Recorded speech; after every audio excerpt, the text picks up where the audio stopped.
हर हर महादेव दोस्तों, आज हम इस वीडियो में सुनेंगे अमर सुहाग की कहानी, जिसके सुनने मात्र से आपके सुहाग पर भगवान महादेव की कृपा हमेशा बनी रहेगी और आपको अमर सुहाग का आशीर्वाद भी मिलेगा। तो चलिए शुरू करते हैं। प्राचीन काल में एक ब्राह्मण रहते थे। उनकी 5 बेटियां थीं। पांचों बेटियां विधि विधान से देवाधिदेव महादेव व मां पार्वती का विधि पूर्वक पूजन कर अमर सुहाग की कथा सुनती थीं। पूजा के समय चारों बेटियां दीपक जलाती तो पूजा पूर्ण होने तक जलता रहता, परंतु 5वीं बेटी का दीपक कहानी सुनने से पहले ही बुझ जाता। यह देखकर 5वीं बेटी को चिंता होने लगी।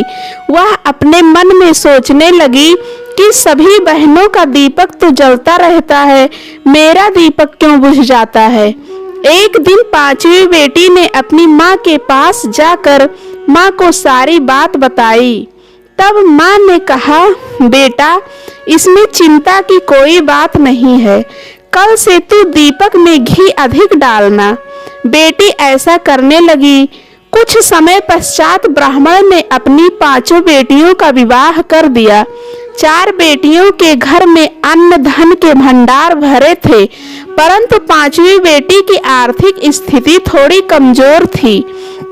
उसका पति जंगल से लकड़ी काट कर लाकर बेचता, तब जाकर घर चलता था।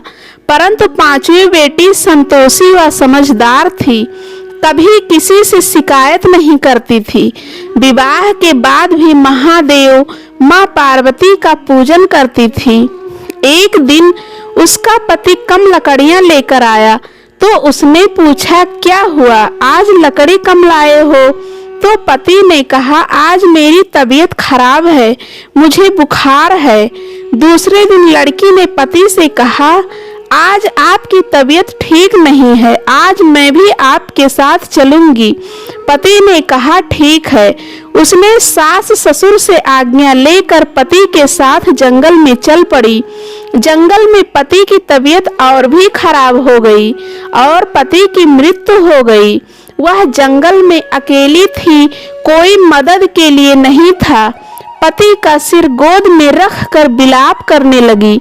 रोते रोते शिव पार्वती जी को पुकारने लगी, हे महादेव, हे मां पार्वती, मैंने सदैव आपका ध्यान पूजन किया है, आपके सिवा मेरा कोई नहीं है।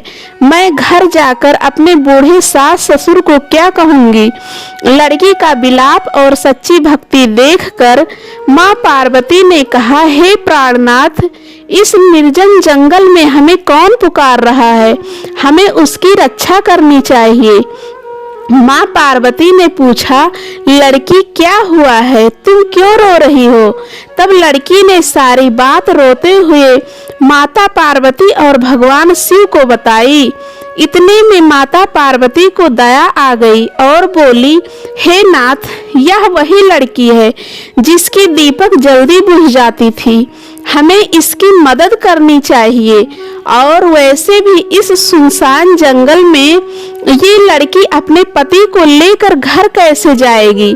तब भगवान शिव जी ने कहा, हे बेटी, तुम अपने पति को लेकर घर जाओ, कब तक इस सुनसान जंगल में भटकती रहोगी। लड़की बोली, मैं अपने पति के बिना घर वापस नहीं जाऊंगी, सास ससुर को क्या जवाब दूंगी, आप हमारी मदद कीजिए। ऐसा कहकर लड़की भगवान शिव और माता पार्वती के चरण पकड़ लिए विनती करने लगी। तब भगवान शिव और माता पार्वती उसकी पूजा भक्ति से प्रसन्न होकर उसके पति को जीवन दान दिया और आशीर्वाद दिया कि जो कोई भी सुहागन स्त्री श्रद्धा भक्ति से अमर सुहाग की शिव पूजन कर कथा सुनेगी, वह सदैव अखंड सौभाग्यवती रहेगी। उसके सुख संपत्ति धन के भंडार सदैव भरे रहेंगे।